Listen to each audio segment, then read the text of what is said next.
Hello, everyone. Welcome to this new session. Welcome for this new edition of Dev Days conference. I'm Mads. I'm the principal developer advocate at DevRiots, and I'm going to be your host for this very session dedicated to serverless. So I hope you're numerous numbers to be here today. I'm really happy to be with you. And we're going to welcome our first guest for this new session. He's a technical trainer, is a public speaker, is interested in a lot of new technology, modern technology like PWAs, like offline design, machine learning, cloud stack, and so on. But he's gonna talk to you about the cloud and how to run your cloud directly into the cloud. I left your stage to you. Welcome for this new session. Thank you, Mads. So welcome everyone. Thanks for joining me today. It's a little bit as a setup to like be in front of audience, but not seeing the audience. So I mean, if you see me like cheers or anything, thanks for joining.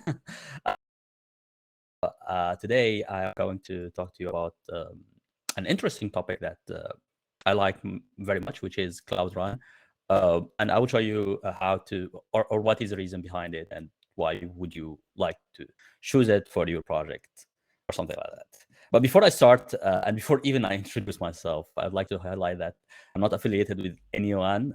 Probably I'm talking about a Google product, but I am not representing Google by any means or representing any company. I'm just representing myself, and all opinions are mine.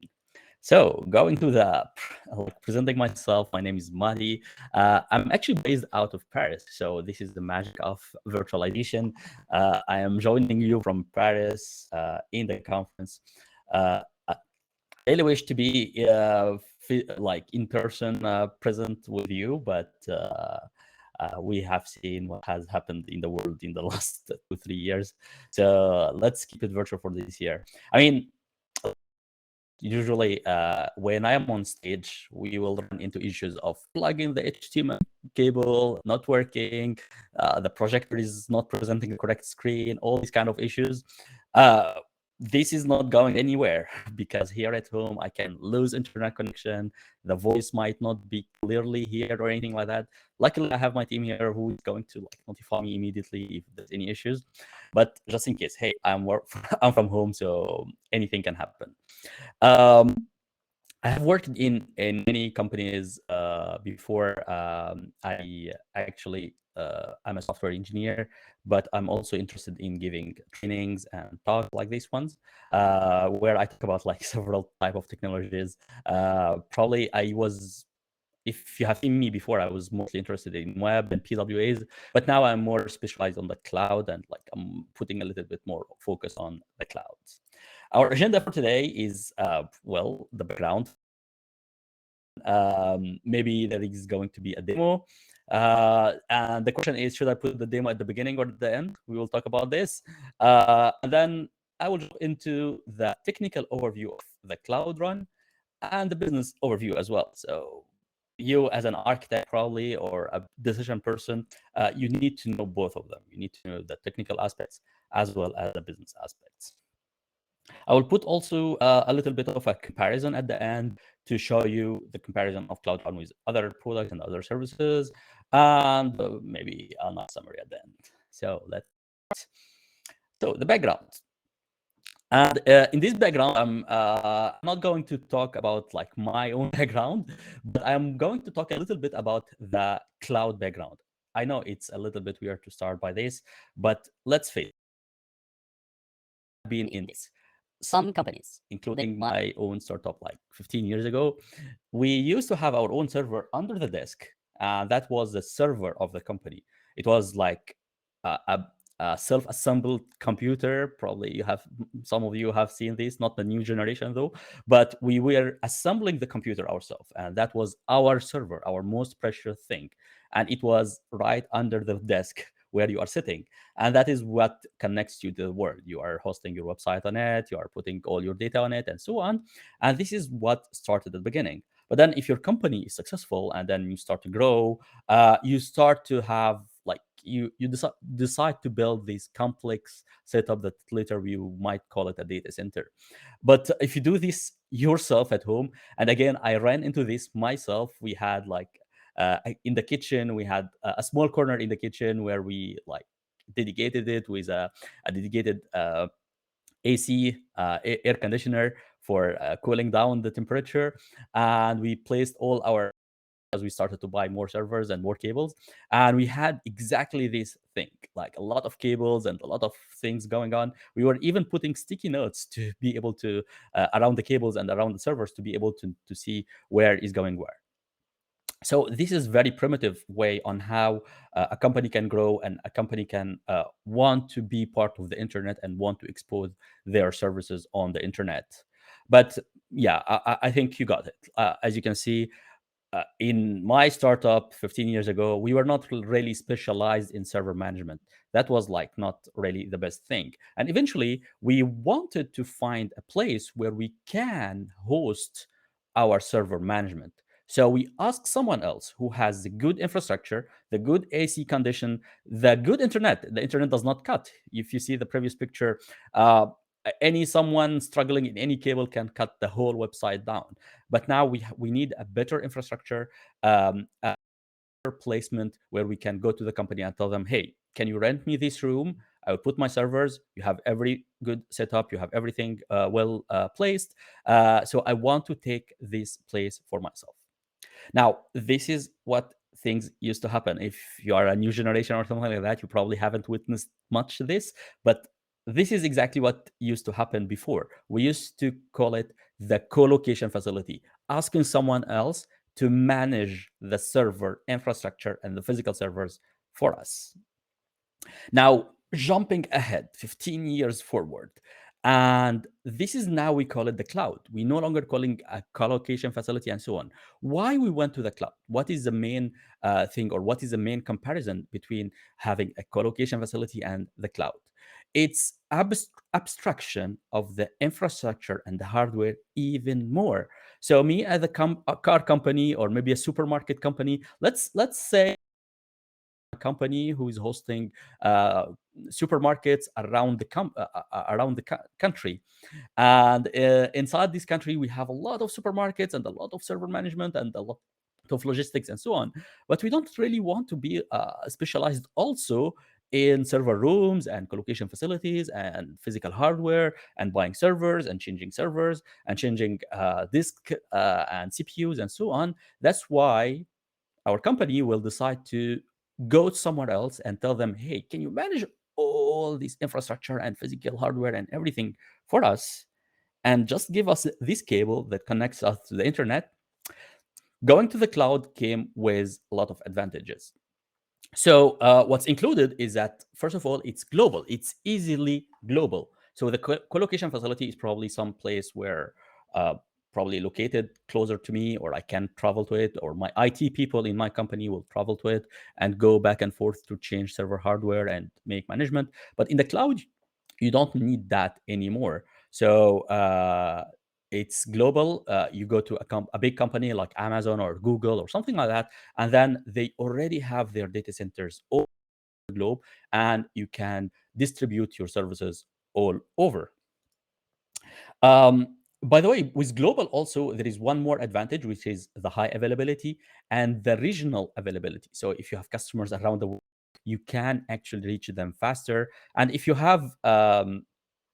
want to make sure that you are highly available, imagine that there is a natural disaster in where there is a collocation facility where you're hosting your server, or maybe the internet got cut. Actually, this also happened in my company. Political situation has happened, and the government decided to cut the internet. So we lost internet actually, and that happened for like a couple of days. So we lost business for 2 days.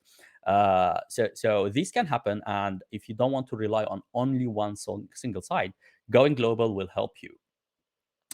The second item was the cost. So the cost also, now you are no longer managing the physical hardware. You are now managing of infrastructure, the physical hardware, the travel to back and forth to the co-location facility, the AC condition, the electricity, and so on. You are not breaking down all these costs and managing them all yourself. you are letting someone else renting this for you. So this also leads to the throw and replace. Back in the days when I had this server under my desk, if a single tiny bit of a problem happens to the server, I had to sit and fix it myself because it's my own server and it's so expensive. I assembled it myself. And it will take a lot of time to go shop for a new server and fix the problem. While in the cloud, there is a problem, no problem. Throw it away, replace it because it's not my issue anymore. It's someone else who is going to fix the problem. And I don't want to pay for a broken hardware or a broken servers any longer. So this also shows you that there is no DevOps overhead. So all DevOps people will be relaxed. They will have lower effects on what they can do on the cloud. On the management. And then eventually it's environment friendly because those data centers, those cloud providers, usually they tend to make sure that they are like lowering their footprint and carbon footprint and using natural sources for energy and renewable energy and so on, which is something that you yourself, you wouldn't probably be able to do it immediately in your place, in your small kitchen in your enterprise, because you would need a lot of setup for optimizing this, while the data center is dedicating their efforts and resources to do that. So that is what's included in the cloud. But also, I have to mention what's not included, which is the data ownership. So the data ownership, the data is no longer under your control. Well, this might be sounding like an advantage and a disadvantage. The advantage is that you are possession of your own data, but the disadvantage is it's one single point of failure. If you lose a natural disaster, a fire, something happens, then you lose all your data. So you might think about it. Do you really want to own your data, or do you really want to take the risk of making all your data available in one single place? And the cost, you notice here, I'm mentioning the cost in both ways because the cost here is you are in control of the cost. You are no longer paying the hosting company the extra rental place. So this is a debate of should I buy, should I rent? For example, your apartment, your car. You always think about it. A good investment, is it to rent or buy? Many investing people will always tell you, okay, our enterprise, for example, our offices, we will not buy offices. We will always rent them. So this is probably make you take the similar business decision and rent instead of buying, so that whenever you throw and replace. You also are in less control. Also, this comes with advantage and disadvantage. So the advantage is that someone else is in control, someone else is responsible, but you are the disadvantage is that you are in less control. You cannot really customize everything till the end. You cannot like choose exactly the hypervisor. You cannot exactly choose the operating system and so on. So you are a little bit limited with some limitation imposed by the hosting company. Um, and this also shows on the customization. So if it happens that you have like very specific demand about very specific CPU family and very specific RAM type and so on, so those type of customizations might be available in the hosting company, but with a higher cost and with higher responsibility. So this is something that you will not really enjoy. So you get to decide. Do you really I need to have all this level of customizations, or my business is much simpler than that, and I don't need all of. If we compare something like Facebook and Twitter, for example, let's talk about Facebook. So Facebook, for example, they need a huge level of customizations. They need a very low level of access on their data and their databases and so on. That's why they have their own data centers. They are not going to a hosting company. Versus if we talk about, I don't want to mention other names, but if we talk about supermarket company, for example, they don't have this issue. They don't have this level of management and customizability. That's why they prefer to go to a hosting company and host their infrastructure. And then finally, on terms of security, so this is a wonder of everyone. They will tell, okay, if I host my data in a hosting company, how can I trust that they are not accessing my data and like monitoring what's going on and so on? So this is the fear of security. And of course, if you go to the cloud, then one point, essential point from the beginning is to make sure that you trust the hosting company, or at least they provide you with a third party that is monitoring what's going on. So companies right now, or cloud companies right now, they tend to hire a third party to monitor what's going on inside the data center to get a certificate of assurance that there is no bad behaviors or some engineer jumping in and reading the data and so on. Now, after saying all of that, you might wonder, so where is the demo? You said that there's going to be a demo. Why you are talking about cloud? Where is the cloud run part? So I was intentionally talking about the first part, which is the cloud. So my talk title is Cloud Run Your Code, but I'm talking first about the cloud to tell you where I'm coming from. What is the concept that I want to highlight today? The cloud part. Now let's focus on the cloud run part. Cloud run part, again, it's a product of Google. Okay, so I'm not biased here. I'm just like highlighting one of the solutions that I would call it revolutionary and new, that interesting on the cloud hosting. It started at Google Cloud, but I believe that eventually many other cloud hosting companies will adopt this same format, or maybe they are already doing it similar, or in a little bit similar way, more or less. But what I want to highlight here is the idea of abstracting even more the virtualized environment. So when we said go to the cloud, we said abstract the infrastructure, abstract the physical hardware, but then you still need to manage the virtual platform or the containers if you are using Kubernetes, or if you're using Dockers or something like that. So you still need to manage the containers. You still need to manage the infrastructure that is hosting your containers. You still need to manage a little bits of infrastructure levels. That's why Google, hey, how about you abstract all of that, and we will also run the software level for you. We will secure it, we will patch it, we will upgrade it, we will make it highly available around the world, and so on. How about using a service called Cloud Run? So I don't know if you can see the mouse. Let me see if I can show the highlighter. I'm running out of possibilities here. Yeah, I don't have this beeper. I don't know. Can you see the mouse now? Yeah, here we go. So, so the example you see in front of you here is basically showing you a complex application that is using a lot of bits of deployment units.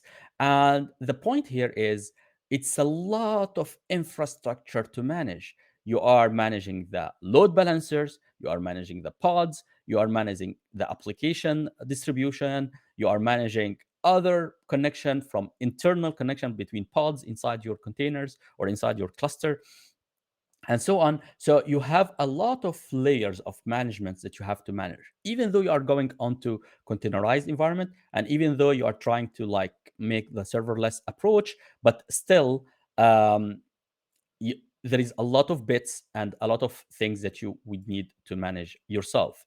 And that's why the hype that has appeared like 5 years ago is going to the serverless, the word of serverless. So briefly, again, I will make the comparison on why serverless, and then I will come back to this example that I just showed and show you how Cloud Run can come in place. So remember this comparison when we said what is whole idea about cloud, why cloud might be something that you should look at. Let's stick through cloud and replace it with the word serverless, and you will find that we have exactly the same comparison. So the serverless, now we are no longer talking about hardware. Now you see why I talked about cloud before, because it is exactly more or less the same concept when we are talking about serverless. Now we are already convinced to go to the cloud. I am on cloud. I am using a cloud provider. But inside this cloud provider, do I really need to to uh, to manage the virtualized environment myself? Do I really need to manage the server management and load balancers and security and patching and so on? Do I really need to do all of that, or should I just go for a serverless? The serverless approach means that someone else is managing all of that for me. I'll just put my code or put my environment and cloud run your code. So this is basically the idea of Cloud Run. Cloud Run is one of those serverless solutions that is very interesting because it is letting you take your containerized Knative based, I'll talk about this in a bit, Knative based application and put it inside the cloud and then run. And here comes the demo. So I put the demo a little bit later because I think it makes more sense to show it at this point. So I'll try to share.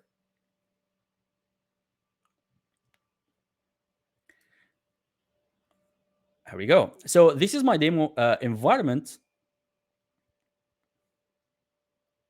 So this is my demo environment, and as you can see, it's based on Google Cloud because it's a Google product, as I said earlier. And basically, you can find under the serverless many services. I'll talk about them in the comparison part at the end, but then you will find Cloud Run is one of those serverless solutions. But then what I want to highlight here is actually how to get things inside Cloud Run. So things are very simple. Imagine that I am a developer and I have developed my application. So all I have to do is basically going into the console. If you're not familiar with Google Cloud, or if you haven't used it before, basically Google Cloud comes with this little icon, which is called the Cloud Shell. Cloud Shell opens a terminal inside your browser so that I don't need to like really remote connect or anything like that. So this is my Cloud Shell, and then inside my Cloud Shell, I can, let me increase the font, maybe it can be better. There we go. So inside Cloud Shell, you probably can do pretty much all the management tasks that you would otherwise do on your terminal inside your computer, but you don't exit the browser. So jumping straight, you can type something like git clone for I don't know, github.com/project/something. So you do something like that. I actually have already done this. So I have already cloned my demo. It's called PDF. Sorry, git status. So here we go. It's on the master branch. So this is basically a very simple not very simple actually. I'll show you in a bit, but it's not so simple as that. But it's a very simply structured application that is converting your picture into PDF, or your doc file. If you have a doc file or docx file, then it converting it into PDF. Do you remember LibreOffice or OpenOffice? It is using the OpenOffice libraries, so it's not so simple. It's actually complex. It's using the OpenOffice library and a doc or docx into PDF. So yeah, what we can do at this point is first of all, it's a Docker based, it's a Docker file based application. So what we would need is actually building this application. So inside Google Cloud, what we can do for building, we can use the Cloud Build, and the Cloud Build can let you build your artifacts and place them someplace. We call it the artifact registry, or the old version, which is container registry, whichever version you prefer to use. I'm not here talking about those versions. This is not the product I want to talk about today, but basically it's a place where you can place your artifacts or your containers so that you can eventually deploy them inside your cluster or inside your serverless application and so on. So to do that, I'll simply type in a command to build my application. It's gcloud. So gcloud is always the SDK key word that is letting me deal with Google Cloud. So gcloud builds. So build is using cloud build to submit my current project, my current Docker file, into a place. Let's call it gcr.io, and then we give the project name, which is in my case here, it's called custom project. So custom project, and then we give it a name. So I'll call it PDF, for example. And then here we go. So this operation will take a little bit of time. So that's why I have already rebuilt it and created it as a preparation for this session. But what I want to highlight before it goes is this simple line. There is also a product called Cloud Build that you can do this visually using like UI and interface and mouse. But then the whole point is I want to go to the container registry and place an artifact that is going to host my artifact or going to host my product. Then eventually I will leave this to work alone here. Actually, one more thing I wanted to show if I open the editor. So the editor is also another way to like edit inside the cloud, and you can see the files and so on. I hope it opens quickly, because if it doesn't, then I will switch back to the next part of my demo. It's taking a lot of time.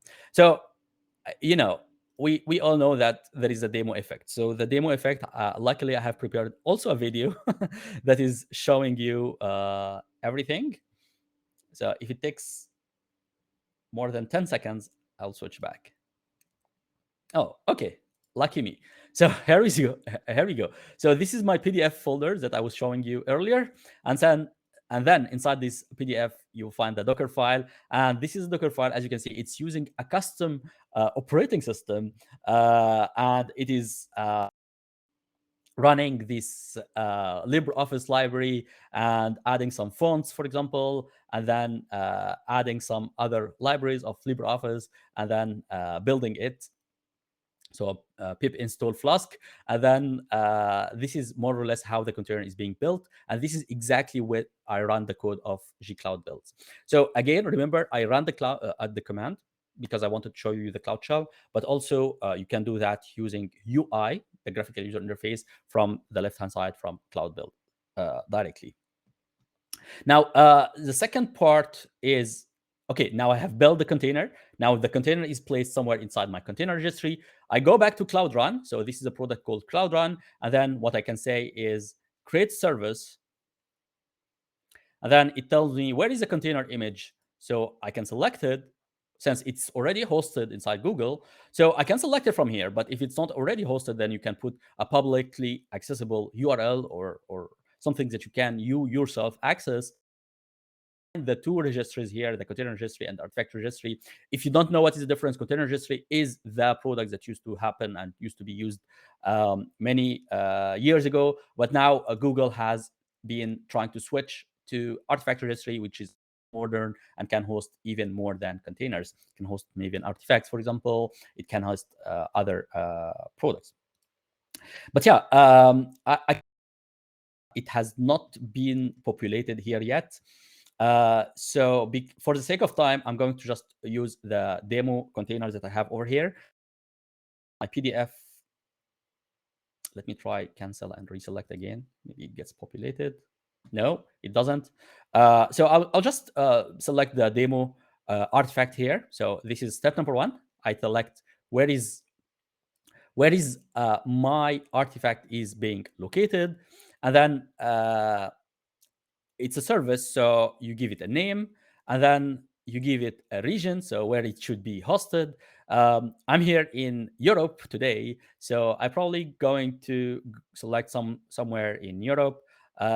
We have Belgium, for example, or Finland, that are low cost, low carbon. I mean, not low cost, low carbon. So if you care about environment, you probably should select one of those. But if your customers are in London, for example, then select London. There is other details here to show you in a little bit inside my slides, but then you jump into the final button and click create. It's giving me another, yeah. Do you need authentication? So this is also one more field that I need to select. Do you need authentication? So I will say no, I don't need authentication. I'll just create my artifact. So for the sake of time, I'm going to see if I can show you.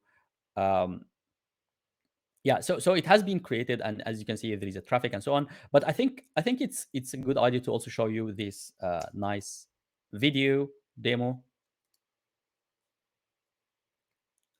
that is showing you my PDF. Can you hear or not?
Yeah, so I'll pause at this point because this is exactly what I wanted to say. So she didn't really do anything different from what I showed you. It's more or less the same thing, but lucky for her, the service actually worked, and now she has the application up and running, and the endpoint is working. So as simple as that.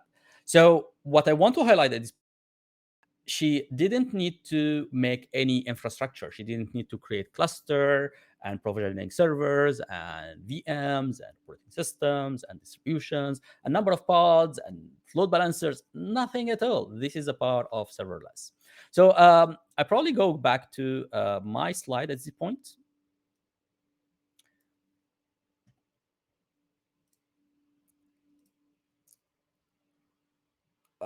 I probably can also provide you with a video, so if you want to continue the video later. But I want to jump straight into the infrastructure or the architecture that I just showed you earlier. So remember what I showed you before the demo, where you had a lot of things that you have to manage yourself and decide and deal with.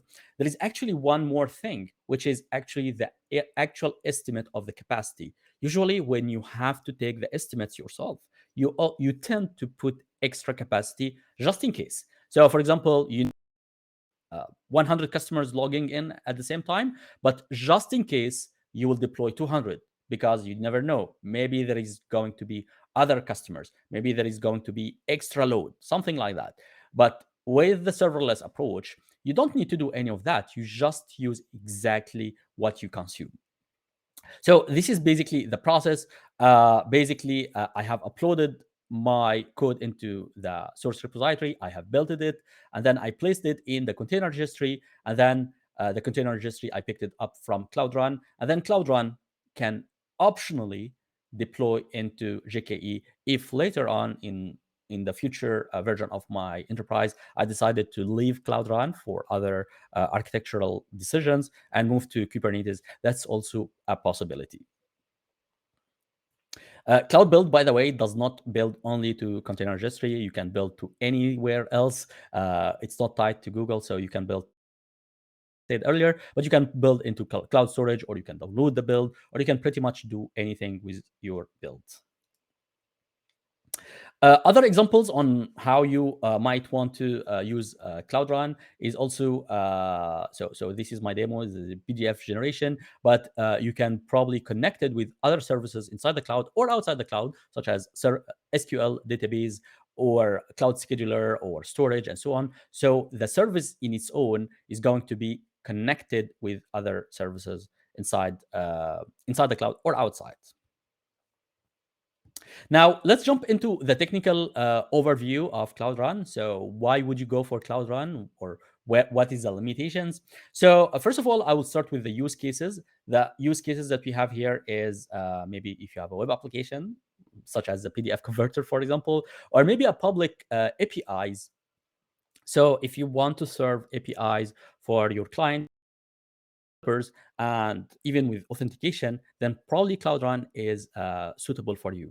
Now, I want to highlight, and this is very important, that here we are talking about a sessionless application, serverless without session. So so this is very important with Cloud Run, because if your application tend to have a session, then probably Cloud Run is not the best for you. It's not meant to keep a session inside your Cloud Run application. And this is going to make the serverless application or the serverless approach less usable and less effective. This leads to the last line here. So the task need to be shorter than 30 minutes. Today it's 30 minutes, used to be 15 before, but you need also to know that the session, or if it happens that you have a session or you have an operation or a task or something like that, it might be interrupted after 30 minutes. It's not guaranteed that it more than 30 minutes. And this is basically the approach of new architecture inside the cloud, is that to always make all your applications and sessions serverless, depending not on a session. If you happen to have a session, you can probably store it inside a cache database or in-memory database, but don't tie the session into your application. So you can see here other approaches or other examples. internal line of business application, microservice based application, and so on. So those are example use cases for Cloud Run. And then if we jump into the technical specs, then you can see that something like Cloud Run comes with auto scaling, so you don't have to worry about the scalability and how many pods and how many servers and the auto scaling and auto updater and the scaling mechanism and all these kind of things. Don't have to worry about it. The same for the load balancing. So balancing of the traffic and load balancing of the load. So you have the load distributed over many instances. And also, if you have many customers or many clients joining in or tapping into your application from different locations, then you can load balance them automatically. It's highly available and it's portable. And portability is very, very important.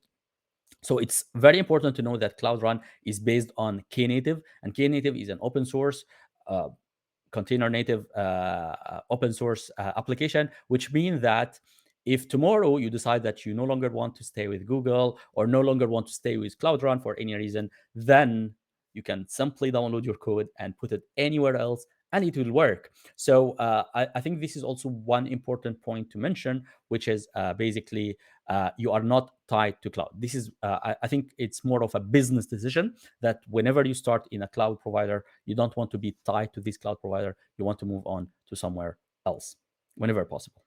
So this leads us to the business aspects or the business overview.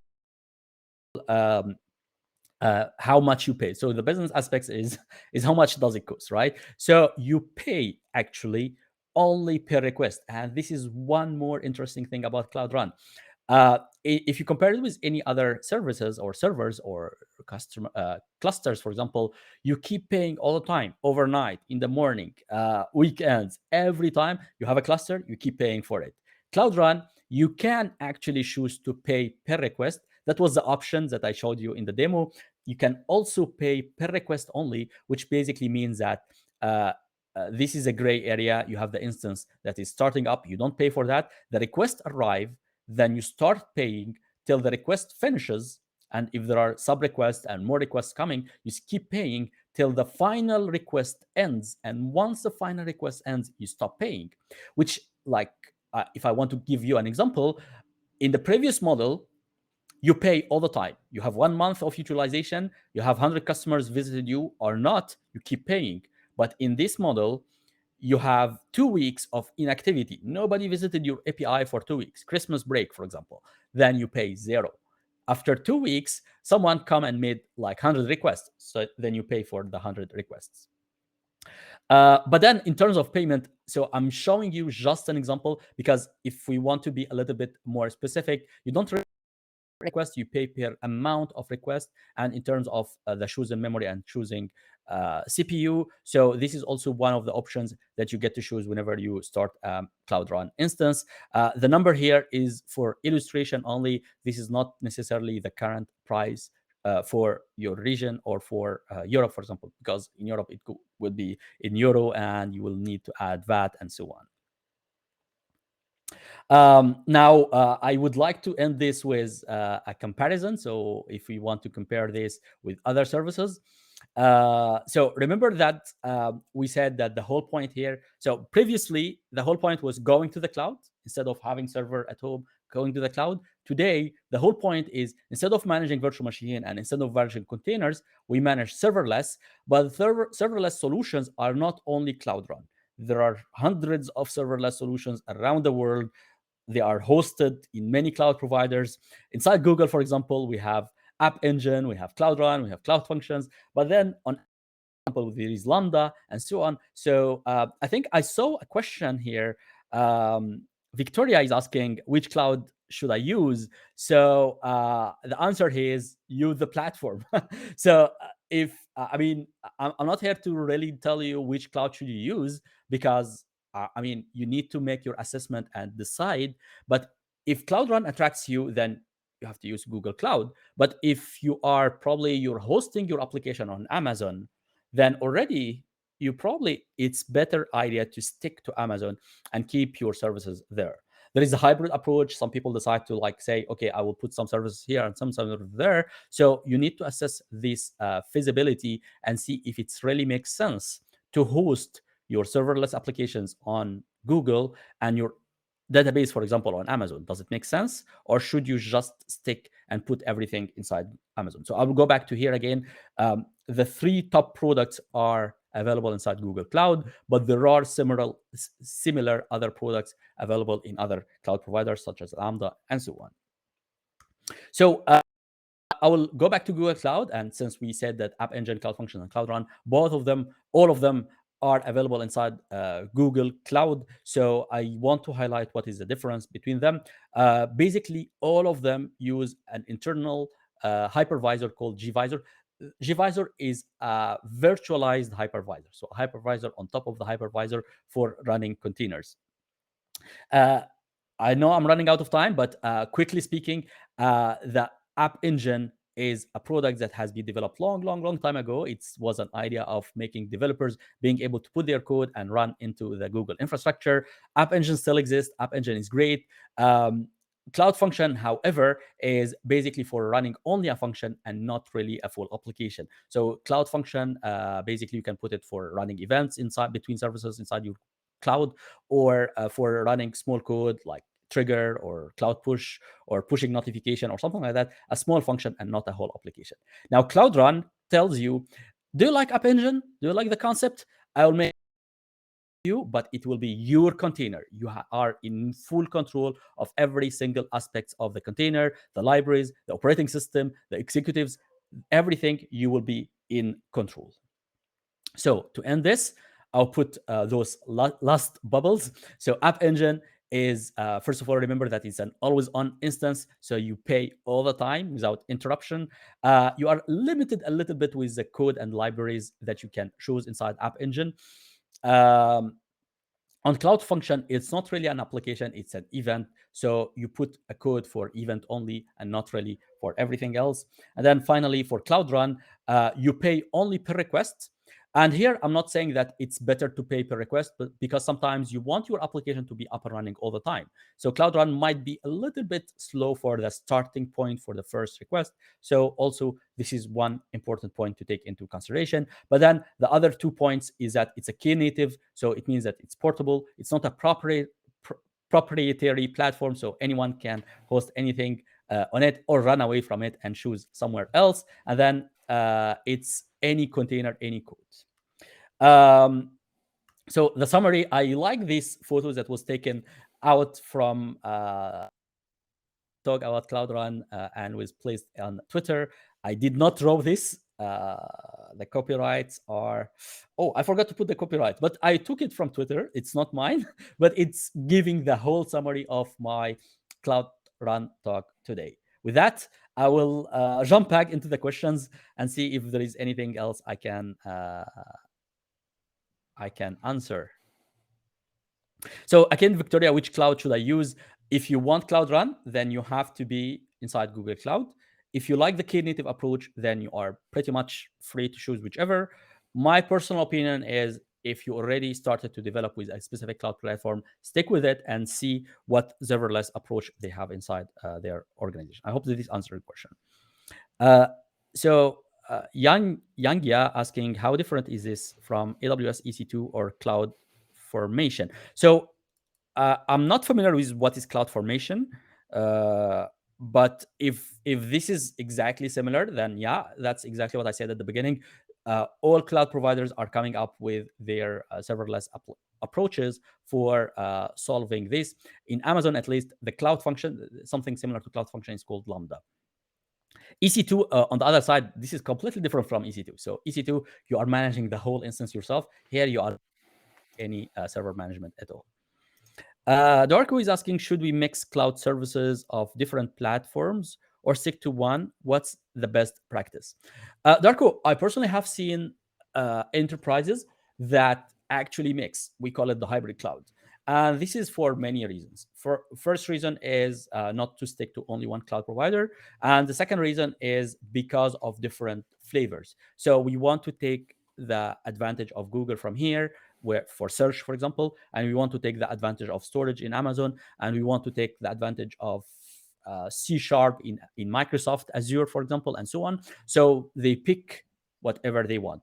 But here I want to highlight it's enterprises. They are huge enterprises. They have the capacity to diversify their code. They have many developers that can learn many approaches and many cloud platforms. However, if we scale down a little bit the team and we say a team of 10, for example, it might be a wastage of time to make them masters of the planet. Probably it's better to focus on only one provider for now and try to